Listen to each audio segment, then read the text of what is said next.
你好，မင်္ဂလာပါဒီနေ့ကတော့ဒီတရုတ်စာလေ့လာတဲ့အခါမှာပထမဆုံးစပြီးလေ့လာရမယ်ပြီးအကြောင်းလေးကို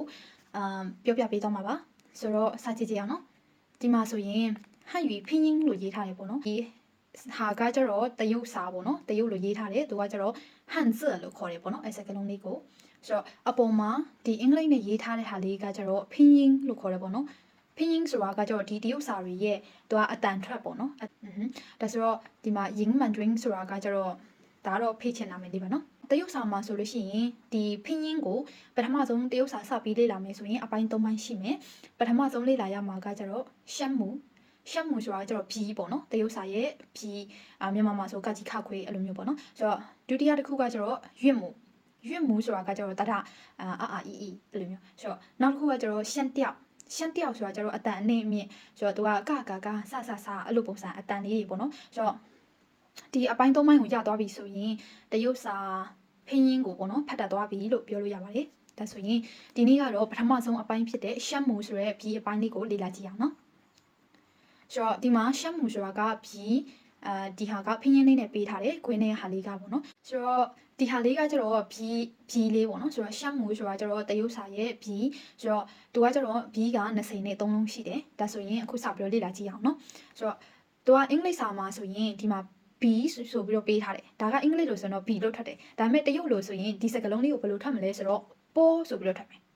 ပိုးဆိုကြည့်ချင်နော်ပိုးဟုတ်ပြီနော်ဆိုတော့ဒီ green ထဲမှာပေးထားတဲ့ဟာဆိုလို့ရှိရင်သူကကျတော့ပိုးသူကဘီးရဲ့တရရဲ့ပေါင်းထားပြီးသားသူကအတန်ထွက်ကလေးကိုရေးပေးထားပေါ့နော်မြန်မာလိုမျိုးမှတ်ချင်တယ်ဆိုရင် B ဆိုရင်သူကပဆောက်တန်နဲ့မှတ်လို့ရနော်ပိုးသူကပါဇက်ကလေးကိုဖွင့်ပြီးတော့ဆိုတာပေါ့နော်သူကပိုးအဲ့လိုလေးနော်好那下一个ကကျတော့ P ကိုဘယ်လိုမျိုးအတန်ထွက်မလဲဆိုတော့ဖိုးဟုတ်ပြီနော်ဆိုတော့ P ကကျတော့သူကဖောက်ထုတ်အတန်လေးထွက်မယ်နော် P ဖောက်ထုတ်အတန်ဆိုတော့နောက်တစ်ခုကြည့်အောင်နောက်တစ်ခုကကျတော့ M ကကျတော့ဘယ်လိုအတန်ထွက်မလဲဆိုတော့မိုးဟုတ်ပြီနော်ဆိုတော့သူကလည်းဒီဟာကျတော့ဒီအပိုင်းမှာကျတော့အတန်ထွက်ကမခက်ဘူးဆိုတော့ပါဇက်ကလေးကိုဖွင့်ပြီးအဲ့လိုမျိုးလေးဆိုလိုက်ရုံပဲဆိုတော့波可以吗好可以的话我们继续下一个是 F ကိုမျိုး F ကိုဘယ်လိုထွက်မလဲဆိုတော့အတန်ကကျတော့ for ဟုတ်ပြီနော်သူကခဏက P ကကျတော့ for ဆိုပြီးတော့ထွက်တယ်ဒါက for သူက F အတန်လေးထွက်လာမှာပေါ့နော်ဆိုတော့သူက for ဟုတ်ပြီနော်ဆိုတော့ခဏဟာကျတော့ for ဒါက for 好ဒါဆိုရင်ဒီဟာရတယ်ဆိုရင်ဒီလေးလုံးလုံးကိုပေါင်းပြီးတော့ဆိုကြည့်ကြအောင်နော်摸for可以吗好可以的话我们继续နောက်တစ်ခုကကျတော့ဒီစာကြောင်းလေးကဘယ်လိုမျိုးဖတ်မလဲဆိုတော့ရှာပြားတန်လေးနဲ့ဖတ်ရတာဆိုတော့ဒီဆိုရင်ဘယ်လိုဖတ်မလဲဆိုတော့သူကတဝင်းဘူအတန်မဟုတ်နော်သူကကျတော့တရဲ့အတန်လေးနဲ့ဖတ်မယ်သူကဒီအပေါ်သွားကိုရှာနဲ့ထိလိုက်သူကရှာပြားအတန်လေးဆိုတော့ရှာပြားလေးနဲ့အဲ့လိုလေးဟုတ်ပြီနော်好下一个是ထ T ကိုဘယ်လိုဖတ်မလဲဆိုတော့သူကထပေါ့နော်ထကကျတော့ထဆင်တူအတန်ဘယ်လိုဖတ်မလဲဆိုတော့ထဟုတ်ပြီနော်ဆိုတော့ထ okay ဒါဆိုရင်ဒီဟာလေးရပြီဆိုရင်နောက်တစ်ခုဖတ်ကြည့်အောင်နောက်တစ်ခုက N ဆိုတာလေးကိုဘယ်လိုဖတ်မလဲဆိုတော့နဟုတ်ပြီနော်သူကကျတော့နငယ်အတန်လေးနဲ့ဖတ်မယ်နော်好那下一个是 N ကိုဘယ်လိုဖတ်မလဲဆိုတော့လအတန်လေးနဲ့ဖတ်မယ်ဟုတ်ပြီနော်ဆိုတော့ဒီကြောင်းလုံးကတော့ရှာပြအတန်တွေကြီးပဲနော်ဒါဆိုရင်ဖတ်ကြည့်အောင်နော်ဒီကြောင်းလုံး的ကနေစမယ်开始的ထနလ好ဒါဆိုရင်ဒီအထိရပြီဆိုရင် B ကနေစပြီး N အထိဖတ်ကြည့်အောင်နော်ဆိုတော့开始波摸佛的ထနလ好ဒါဆိုရင်နောက်တစ်ခုဆက်ဖတ်ကြည့်အောင်နော်နောက်တစ်ကြောင်းကကျတော့သူကအာကောင်အတန်နဲ့ဖတ်မယ်ပေါ့နော်အာကောင်အတန်ဆိုတော့ G ကိုဘယ်လိုဖတ်မလဲဆိုတော့က okay ဆိုတော့သူကကဆိုတော့ဒီရှာကိုအနောက်ကိုဆုပ်လိုက်ပြီးလို့ရှိရင်အာဒီနဲ့သွားပြီးတော့ထိမယ်个အဲ့လိုလေးဖတ်မယ်နော်အာခေါင်အတန်ပေါ့နော်ဟောနောက်တစ်ခုကြည့်ကြည့်ရအောင်နောက်တစ်ခုက k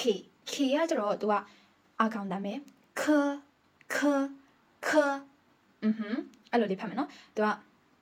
ခခွေးအတန်လို့လည်းပြောလို့ရတယ်ခနောက်တစ်ခုကကျတော့ h ကကျတော့ဘယ်လိုဖတ်မလဲဆိုတဲ့ခါကျတော့ဟရနော်ဆိုတော့ကဆိုတော့ဒီထိလည်းမခက်သေးဘူးနော်ဒါဆိုရင်ဖတ်ကြည့်အောင်နော် b ကနေစပြီးတော့ h အထိဖတ်ကြည့်အောင်သူက波坡摸佛的特呢了个可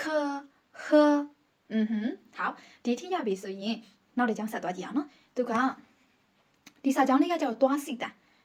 န်လေးနဲ့ဖတ်မယ်ဘယ်လိုမျိုးလဲဆိုတော့ J ကိုဖတ်မယ်ဆိုရင် G သွားလေးကိုစီလိုက် G ဟုတ်ပြီအဲ့လိုလေးပဲဖတ်မယ်နော် Okay 下一个是 Q ဒီမှာဆိုရင် Q လေးကိုအစိမ်းရောင်လေးပေးထားတယ်ဘာဖြစ်လဲဆိုတော့သူကဖတ်ရင်ချီအဲ့လိုဖတ်မယ်နော်ဆိုတော့သူက G နဲ့ ချီရဲ့ကွာခြားချက်ကကျတော့ G ကကျတော့အတန်ကိုတိုးလေးပဲတိုးဆိုတာအရင်ဟိုကမဖြစ်ဘူးပေါ့နော်အတန်ကိုဖြော့လေးဖတ်မယ်သူကကျတော့ G ချီကကျတော့အတန်ကိုလေကိုများမှုတ်ထုတ်လိုက်ပါသူကချီသူကချီ好ဒါဆိုရင်အဆင်ပြေမထင်နော်နောက်တစ်ခုကြည့်ကြည့်ရအောင်နောက်တစ်ခုကကျတော့ x ကလေးက c လို့ဖတ်မယ်နော်တွားစီပြီးတော့ပဲ c ဆိုတော့ဒီသုံးခုလုံးဖတ်ကြည့်အောင်နော်သုံးခုလုံးဆိုလို့ရှိရင်鸡七西可以吗可以的话我们从波到 x 现在读一下波坡摸佛的特呢了个可和鸡七西好ဒါရပြီဆိုရင်နောက်ထပ်တစ်ကြောင်းသွားကြည့်အောင်ဒီဟာကနည်းနည်းစိတ်ဝင်စားဖို့ကောင်းတယ်တရုတ်ဆောင်မှာဆိုရင်ရှာလိတ်တန်လေးနဲ့ဆိုရအောင်ဒီဟာက zh ဆိုရင်ဘယ်လိုဖတ်မလဲဆိုတော့ ရှာကိုလိတ်လိုက်ရှာရဲ့အဖျားကလေးကိုလိတ်လိုက်သူကဟုတ်ပြီနော်ဆိုတော့တရုတ်လိုဆိုရင်မသိဘူးဆိုရင်ဘယ်လိုပြောလဲ不知道ဟုတ်တယ်မလားဒါကတော့အားလုံးကြားဘူးကြရနော်ဆိုတော့不知道အဲ့ဒီ知道的知အဲ့知道ထဲက知ပေါ့နော်ဆိုတော့知好ဒါတော့ဆိုရင်ရမယ်လို့ထင်တယ်နော်ဒါဆိုနောက်တစ်ခုကြည့်ကြည့်အောင်နောက်တစ်ခုကကျတော့ ch ကကျတော့ဒီမှာအစိမ်းရောင်လေးနဲ့ပေးထားတယ်ဘာလို့လဲဆိုတော့ခဏက q လိုမျိုးပဲသူလဲ zh ကကျတော့အတန်ကိုဖော်လေးပဲဖတ်မယ်ဒါပေမဲ့ ကကျတော့ကကျတော့သူကလေကိုများလေးထုတ်တာပေါ့နော်吃အဲ့လိုလေးနော်好下一个是 sh ကကျတော့ဘယ်လိုဖတ်မလဲဆိုတော့ဟုတ်ပြီနော်是老师的是老师是ဆရာပေါ့နော်ဆရာကို老师လို့ခေါ်တယ်ဆိုတော့是ဆိုတာ老师လို့ပြောလို့ရတယ်好下一个是日က日လို့ဖတ်မယ်နော်သူလဲရှာလေးကိုလိမ့်မယ်日好ဆိုတော့အစပိုင်းဆိုတော့နည်းနည်းလေးဖတ်ရတာနည်းနည်းတော့ထောက်နေလိမ့်မယ်ပေါ့နော်ဒါပေမဲ့ဖတ်တာများသွားတယ်ဆိုရင်အဆင်ပြေသွားလိမ့်မယ်ဒါဆိုရင် zh ကနေလို့ r အထိဖတ်ကြည့်ကြအောင်နော်ဆိုတော့吃日可以吗好现在我们可以的话从波到日萨比拍几面呢波坡摸佛的特呢了个可和